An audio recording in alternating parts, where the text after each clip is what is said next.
আসসালামু আলাইকুম ওয়া রাহমাতুল্লাহি ওয়া বারাকাতুহু।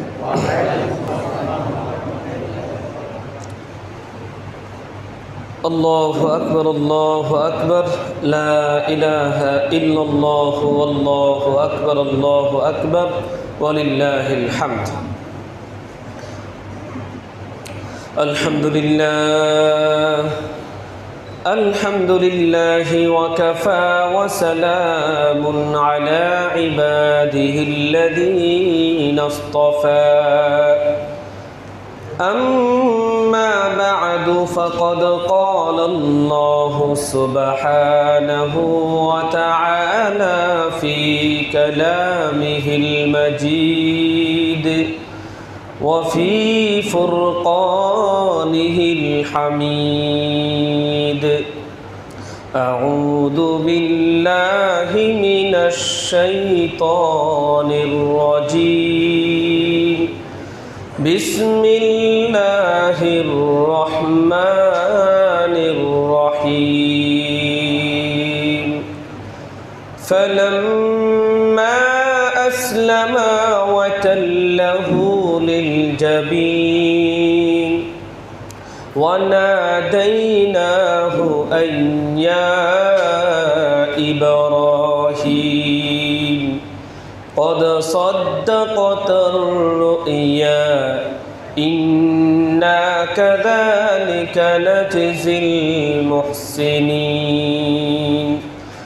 وقال سبحانه وتعالى في آية أخرى لن ينال الله لحومها ولا دماؤها ولكن يناله التقوى منكم كذلك سخرها لكم لتكبروا الله على ما هداكم وبشر المحسنين.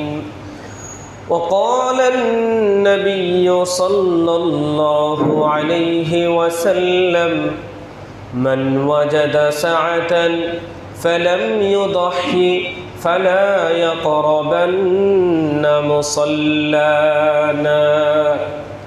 صدق الله العظيم وصدق رسوله النبي الكريم ونحن على ذلك من الشاهدين والشاكرين والحمد لله رب العالمين.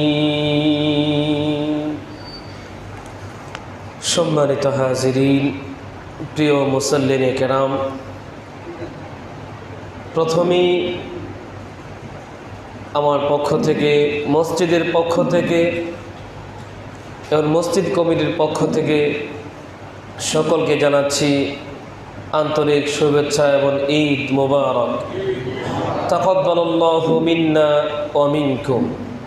সম্মানিত হাজিরিন, আমরা সর্বপ্রথম মহান রব আল্লাহ পাক রব্বুল আলামিনের শাহী দরবারে শুকরিয়া আদায় করছি যে আল্লাহ পাক রব্বুল আলামিন আমাদেরকে সুস্থ সবল অবস্থায় আল্লাহ পাক রব্বুল আলামিনের পক্ষ থেকে দেওয়া মুসলমানদের প্রতি সবচেয়ে বড় উপঢৌকন দুটি ঈদের শ্রেষ্ঠ ঈদ, ঈদুল আজহার নামাজ আদায়ের জন্যে আমাদেরকে সমবেত হওয়ার তৌফিক দান করেছেন। যে রব আমাদেরকে সুস্থ রেখেছেন এবং তার বিধান পালনের জন্য আমাদের তৌফিক দান করেছেন, তার তরে আমরা সকলেই হৃদয়ের সকল ভালোবাসা উজাড় করে দিয়ে সশব্দে বলি আলহামদুলিল্লাহ। আল্লাহ পাক রব্বুল আলামিন মুসলমানদেরকে অনেকগুলো বিধান দিয়েছেন, তবে কিছু বিধান আছে যে বিধানগুলোর মূল উদ্দেশ্যই হচ্ছে বান্দার পক্ষ থেকে আল্লাহ পাক রব্বুল আলামিন কর্তৃক বান্দার ত্যাগ তিতিক্ষা এবং তার কোরবানি চাওয়া। যে আল্লাহ পাক রব্বুল আলামিন দেখবেন যে আমি আল্লাহর জন্যে আমি যে বান্দাকে এত কিছু দান করেছি, সে এত কিছু পেয়ে সে আমার জন্য কি করলো। তো কিছু বিধানের মূল উদ্দেশ্য হচ্ছে ত্যাগ পেশ করা, কোরবানি পেশ করা এবং আত্মসমর্পণের পূর্ণ মাত্রায় আল্লাহ পাক রব্বুল আলামিনের কাছে নিজেকে সমর্পণ করা। ঠিক এরকমই একটি ইবাদত হচ্ছে কোরবানি। এই কোরবানি আমাদেরকে আত্মত্যাগের মহিমায় উজ্জীবিত করে।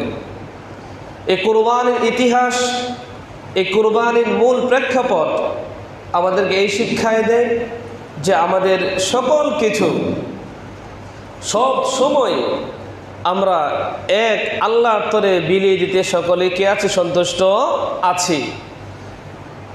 এ শিক্ষায় আল্লাহ পাক রব্বুল আলামিন তার প্রিয় খলিল ইব্রাহিম আলাইহিস সালাতু ওয়াস সালামের মাধ্যমে সমগ্র মুসলিম জাতিকে শিক্ষা দিয়েছেন। আল্লাহ পাক রব্বুল আলামিন হযরত ইব্রাহিম আলাইহিস সালাতু ওয়াস সালামকে অনেকগুলো পরীক্ষা করেছেন, বারবার তাকে পরীক্ষায় ফেলেছেন। পরীক্ষা করে করে স্বর্ণকে যেভাবে বারবার এরকম খচিত করা হয়, বারবার খচিত করতে করতে স্বর্ণের মূল জিনিসটা বের করে নিয়ে আসা হয়, ঠিক আল্লাহ পাক রব্বুল আলামিন হযরত ইব্রাহিম আলাইহিস সালাতু ওয়াস সালামকে বারবার পরীক্ষা করার মধ্য দিয়ে আল্লাহ পাক রব্বুল আলামিন তাকে সমগ্র মুসলিম জাতির নেতা বানিয়ে দিয়েছেন। সুবহানাল্লাহ। বারবার পরীক্ষা করেছেন। এমন একটা কঠিন পরীক্ষা ছিল, হযরত ইব্রাহিম আলাইহিস সালাতু ওয়াস সালামকে আল্লাহ পাক রব্বুল আলামিন কোনো সন্তান দিচ্ছিলেন না। আল্লাহ পাক রব্বুল আলামিনের কাছে তিনি কাঁদতে থাকেন। ইব্রাহিম আলাইহিস সালাতু ওয়াস সালাম আল্লাহ পাক রব্বুল আলামিনের কাছে বারবার চাইতে থাকেন, রব্বি হাবলি মিনাস সালিহিন, আল্লাহ পাক রব্বুল আলামিন আপনি আমাদেরকে একটি নেককার সন্তান দান করেন। কারণ নবী তার চিন্তা চেতনা ছিল সেরকম। আমরা যেমন চাই, আমার তো অনেক ব্যবসা বাণিজ্য আছে, আমার কোনো সন্তান নাই, কে আমার ব্যবসা বাণিজ্য দেখবে, আমাদের এরকম টেনশন থাকে। যারা আল্লাহওয়ালা, যারা নবী, যারা রসুল, তাদের ভিতরে টেনশন থাকে। আল্লাহ তাআলার পক্ষ থেকে আমি যে দায়িত্ব প্রাপ্ত হয়েছি, যে রিসালাতের দায়িত্ব আমাকে দান করা হয়েছে, যদি আমার পরবর্তী কোনো ভালো প্রজন্ম না থাকে, আমার উত্তরাধিকারী না থাকে, তাহলে কে আল্লাহ পাক রব্বুল আলামিন এই দায়িত্ব সামনে এগিয়ে নিবে? এজন্য আল্লাহ পাক রব্বুল আলামিনের কাছে তিনি সন্তান চাইতেন। আল্লাহ পাক রব্বুল আলামিন একটা নেককার সন্তান দান করেন, যেই সন্তান আপনার দিনকে পৃথিবীতে প্রতিষ্ঠিত করবে, আপনার দিনের এই সিলসিলাকে ধারাবাহিক রাখবে। আল্লাহ পাক রব্বুল আলামিন তার দোয়া কবুল করলেন। মুফাসসিরিন কেরাম বলেন, তার বয়স যখন 86 বছর, আল্লাহ পাক রব্বুল আলামিন তার ঘরে ফুটফুটে একটি সন্তান দান করেন। আল্লাহ পাক রব্বুল আলামিন বলেন, ফাবাশশারনাহু বিগুলামিন হালিম, যখন আমার খলিল আমার কাছে সন্তান চেয়েছে, আমি তাকে ধৈর্য সহিষ্ণু এবং কষ্ট সহিষ্ণু একটি সন্তানের সুসংবাদ দিলাম। সেই সন্তান আল্লাহ পাক রব্বুল আলামিন দান করলেন 86 বছর বয়সে। কিন্তু সন্তান ভূমিষ্ঠ হওয়ার পরে পরীক্ষা শুরু হয়ে গেল।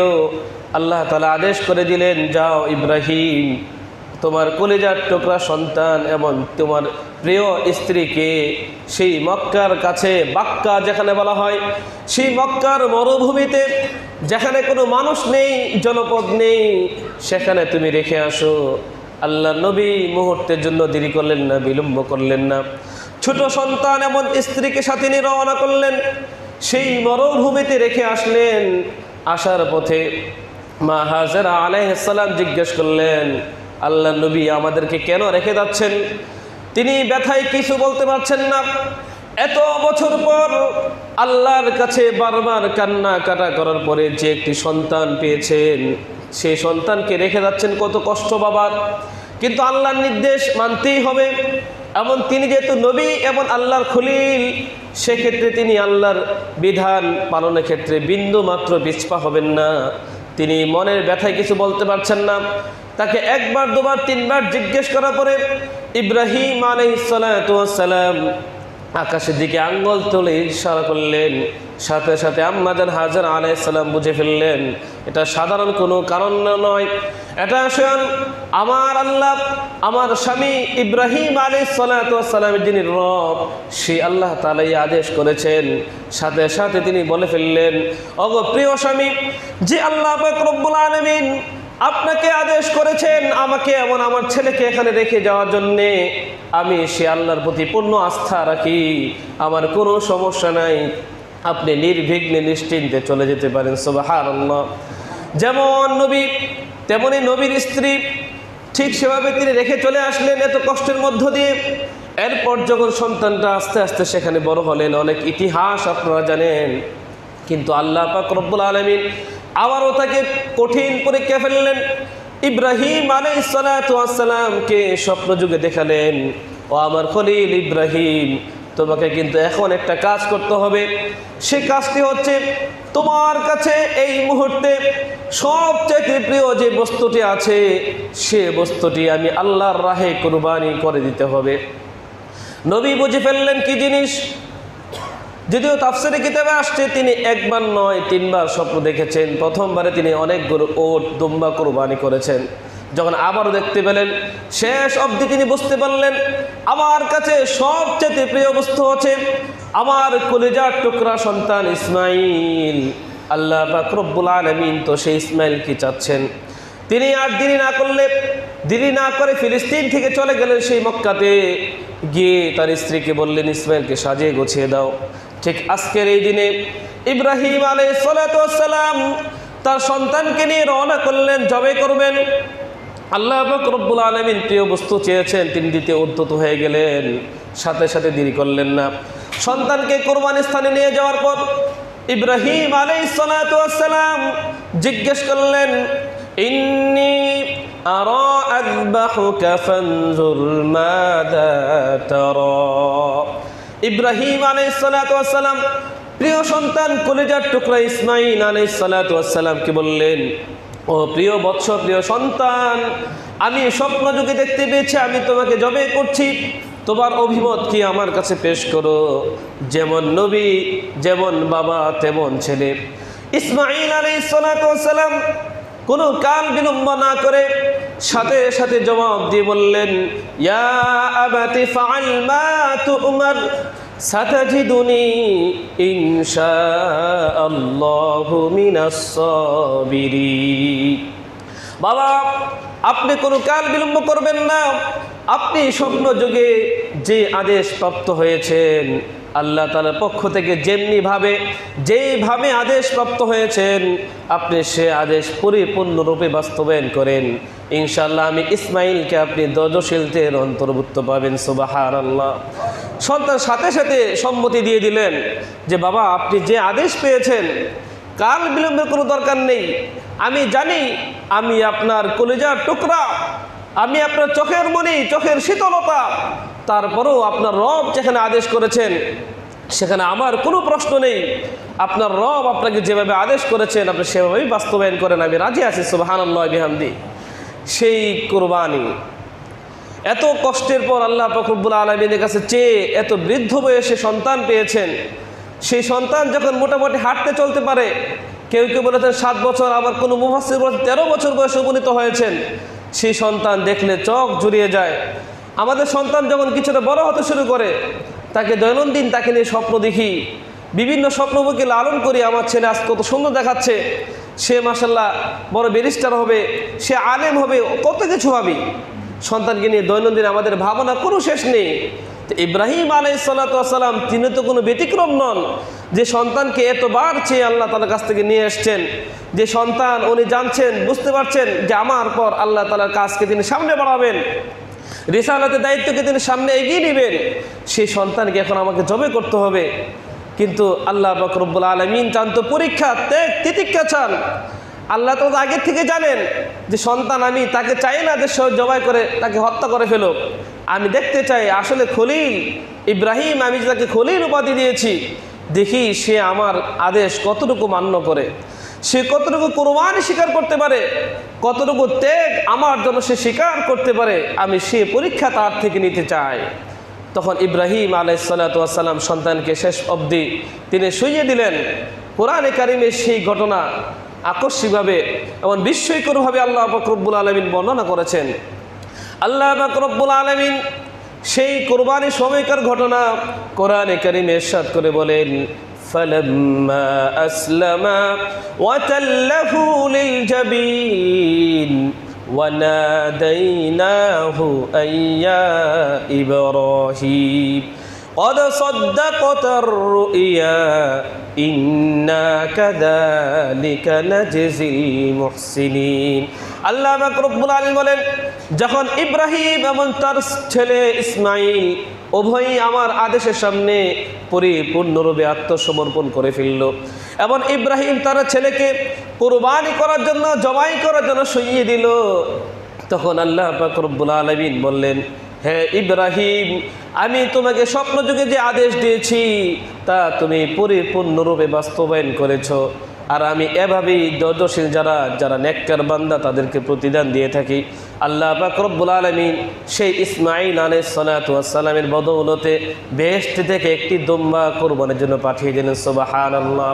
পরীক্ষা পাশ করে ফেললেন। জানতে চেয়েছেন দেখি তার মনের অবস্থাটা কি। তার সবচেয়ে প্রিয় বস্তু ইসমাইল, তাকে আমি জবাই করতে বললাম, দেখি ইসমাইল সে কোরবানি পেশ করতে পারে কিনা, সে পরীক্ষায় সে উত্তীর্ণ হয় কিনা।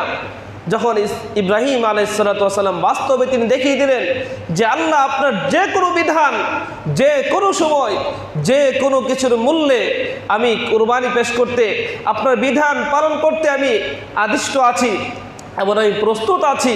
যখন সেই তিতিক্ষা, যখন সেই বিস্ময়কর ঘটনা তিনি বাস্তবে দেখিয়ে দিলেন যে নিজের কলিজার সন্তানকে, যাকে দেখলে চোখ জড়িয়ে যায়, সেই সন্তানকে ধারালো ছুরি দিয়ে জবাই করতে উদ্যত হলেন, তখনই আল্লাহ পাক রব্বুল আলামিন তার পরীক্ষা তিনি পাশ করিয়ে দিলেন এবং তার বদৌলতে বেহেশত থেকে দুম্বা পাঠিয়ে তার কোরবানিকে কবুল করলেন। তো আল্লাহ পাক রব্বুল আলামিন আমাদের কাছে কিন্তু সেই কোরবানি চাচ্ছেন। হ্যাঁ, এতটুকু পার্থক্য, ইব্রাহিম আলাইহিসসালাতু ওয়াসসালাম তিনি নবী ছিলেন, তো তার সাথে আল্লাহ তাআলার মুআমালা ভিন্ন হবে, এটাই স্বাভাবিক। তিনি সরাসরি তার সন্তানকে চেয়েছিলেন, কিন্তু আমাদের কাছে তো সন্তান চান নাই। আমাদের কাছে চেয়েছেন যেন আমরা একটা পশু কোরবানি করে আল্লাহ তাআলার সামনে সে ত্যাগ দেখায়, আল্লাহ তাআলার সামনে সেই কোরবানি আমরা পেশ করি। এজন্য আমাদের পশু কোরবানির মূল উদ্দেশ্য হচ্ছে আল্লাহ তাআলার বিধানের সামনে পরিপূর্ণরূপে আত্মসমর্পণ করা এবং ভিতরে যে পশুত্ব আছে, আমরা যে বিভিন্ন সময়ে বিভিন্ন দিকে চলে যাই, আল্লাহর বিভিন্ন বিধান মানতে আমরা মানছি না, বিধান লঙ্ঘন করছি, আমরা যেন সেদিক থেকে আবারও ফিরে আসি। কোরবানি আমাদের সেই ইতিহাসই স্মরণ করিয়ে দেয়। এজন্য আমাদের এখনকার যে কোরবানির মূল উদ্দেশ্য হবে এটা যে আমি যে কোরবানি একটা পশু জবাই করছি, এটা সাধারণ কোনো পশু নয়। এই পশুকে মনে করতে হবে আমার ভিতরের যত ভালোবাসা আছে, আমার কাছে সবচেয়ে প্রিয় বস্তু এই কোরবানির যন্ত্রটা, আমি এটাকে আল্লাহর জন্য কোরবানি করছি। এর মধ্য দিয়ে আমার নিজের আত্মশুদ্ধি, আমার নিজের ভিতরকার অবস্থা এবং আল্লাহর সামনে নিজেকে পেশ করার যে একটা মন মানসিকতা আমাদের প্রত্যেকের ভিতরে এটা প্রস্তুত এবং তৈরি করতে হবে, তবে আমাদের কোরবানি সার্থক হবে। শুধু কোরবানি করলাম আর কোরবানির পর আমরা গোশত খেয়ে শেষ করে দিলাম, এটা কিন্তু কোরবানির মূল শিক্ষা নয়। এজন্য কোরবানির মধ্য দিয়ে আমাদের কয়েকটি শিক্ষা অর্জন করতে হবে। নাম্বার 1 হচ্ছে কোরবানির মধ্য দিয়ে আল্লাহ তাআলার একত্ববাদকে সারা বিশ্বে প্রতিষ্ঠা করার চেষ্টা করতে হবে। একই সময় একই দিনে অনেক দেশে আল্লাহ পাক রব্বুল আলামিনের নাম নিয়ে আমরা কোরবানি করছি, এটা আল্লাহ তাআলার একত্ববাদের বহিঃপ্রকাশের একটা অন্যতম একটা বিষয়। দ্বিতীয় কথা হচ্ছে এই কোরবানির মধ্য দিয়ে আমাদের সকলকে ধৈর্যশীলতার পরিচয় দিতে হবে এবং ধৈর্য এর থেকে শিক্ষা নিতে হবে। কারণ ইসমাইল আলাইহিসসালাতু ওয়াসসালামকে যখন তার বাবা বললেন যে আমি তোমাকে স্বপ্নযুগে দেখছি, তোমাকে কোরবানি করছি, তখন কিন্তু তিনি এটাই বলছিলেন যে বাবা আমার কোনো সমস্যা নেই, আপনি যেভাবে আল্লাহ তাআলা আদেশ করেছেন সেভাবেই আপনি সে আদেশকে পালন করুন, ইনশাআল্লাহ আমাকে ধৈর্যশীল হিসেবে পাবেন। তাহলে আমাকে ধৈর্য এই কোরবানি থেকে শিক্ষা নিতে হবে। এরপর আরেকটা শিক্ষা গ্রহণ করতে হবে এই কোরবানির মধ্য দিয়ে আমাদের যে ব্যক্তিকেন্দ্রিক আমাদের মন মানসিকতাকে পরিত্যাগ করতে হবে।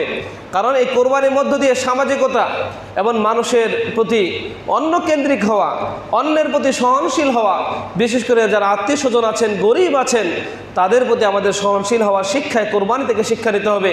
কারণ রাসূল আকরাম সাল্লাল্লাহু আলাইহি সাল্লাম বলেছেন যে কোরবানির গোশতকে তোমরা 3 ভাগে ভাগ করে ফেলো। 1 ভাগ নিজের জন্য রাখো, আরেক ভাগ তোমার আত্মীয় স্বজন আছে তাদের মাঝে বিলিয়ে দাও, আরেক ভাগ যারা গরিব দুঃখী আছে, যারা খুব কষ্ট করে দিনাতিপাত করছেন, তাদের মাঝেও ঈদের আনন্দকে ছড়িয়ে দেওয়ার জন্যে তাদের মাঝে কোরবানির বাকি 1 ভাগ কোরবানির অংশ তাদের মাঝে তোমরা ছড়িয়ে দাও, বিলিয়ে দাও। আর এই কোরবানি কত মহৎ! আল্লাহ পাক রব্বুল আলামিন কোরবানির বিনিময়ে আমাদের কি দান করবেন? রাসূল আকরাম সাল্লাল্লাহু আলাইহি সাল্লাম সে কথা আমাদের বলে গেছেন। সাহাবা একরাম জিজ্ঞেস করলেন, মা হাদিল আদাহি ইয়া রাসূলুল্লাহ, হে আল্লাহর রাসূল, এই কোরবানি এটা কি? কোত্থেকে আসলো এই কোরবানির এই বিধান কোত্থেকে আসলো? রাসূল আকরাম সাল্লাল্লাহু আলাইহি সাল্লাম জবাবে বললেন, সুন্নাতু আবিকুম ইব্রাহিম আলাইহিস সালাতু ওয়াস সালাম, এই কোরবানি হচ্ছে তোমাদের পিতা ইব্রাহিম আলাইহিস সালাতু ওয়াস সালামের সুন্নাত, যা আমিও করছি তোমরাও করবে।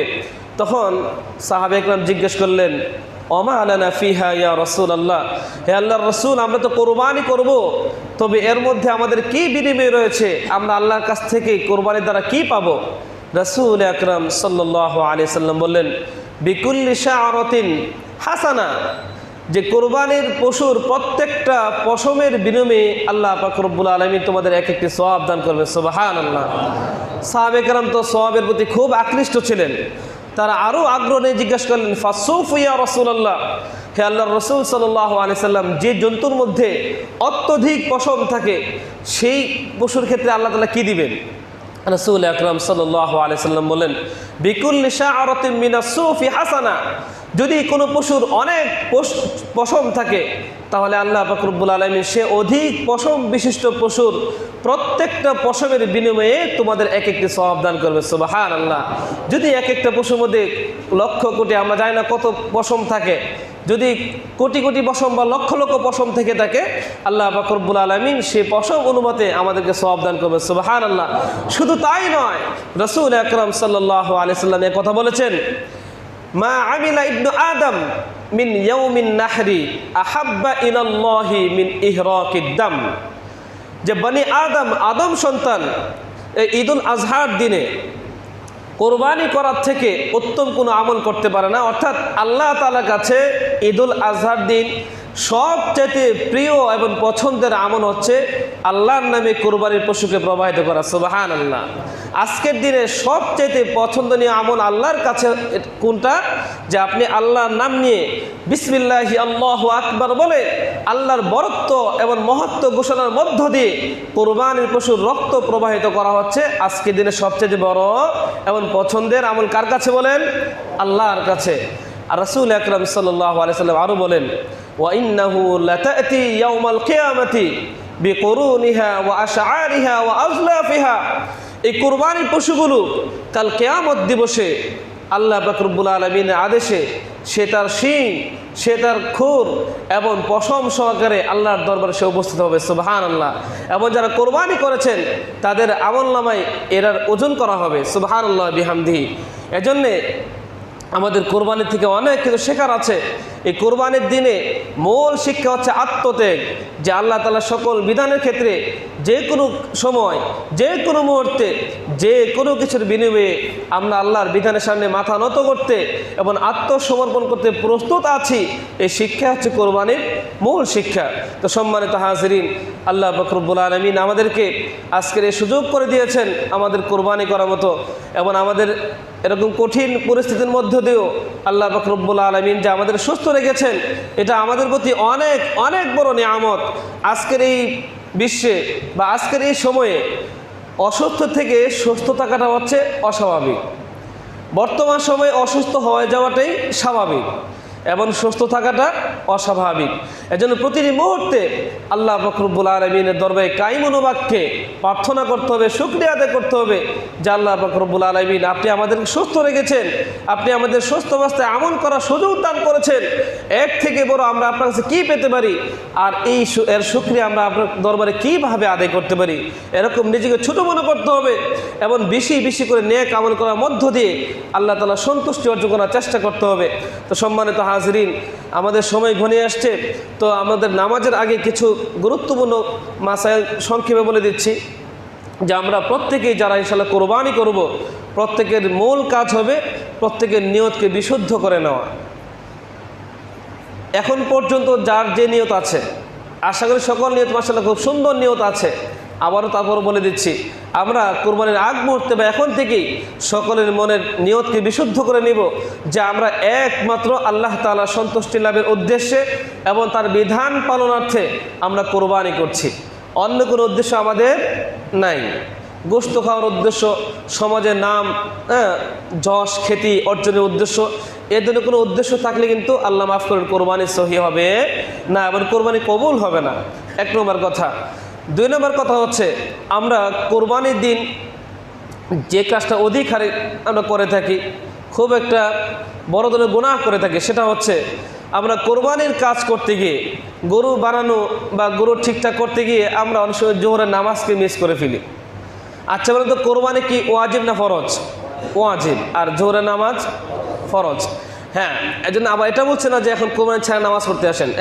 তো ওখানে ছোটো বাচ্চা যারা, তাদেরকে নামাজের সময় দিয়ে বা দায়িত্বশীল দুইজনকে রেখে আপনি নামাজ পড়তে চলে আসেন।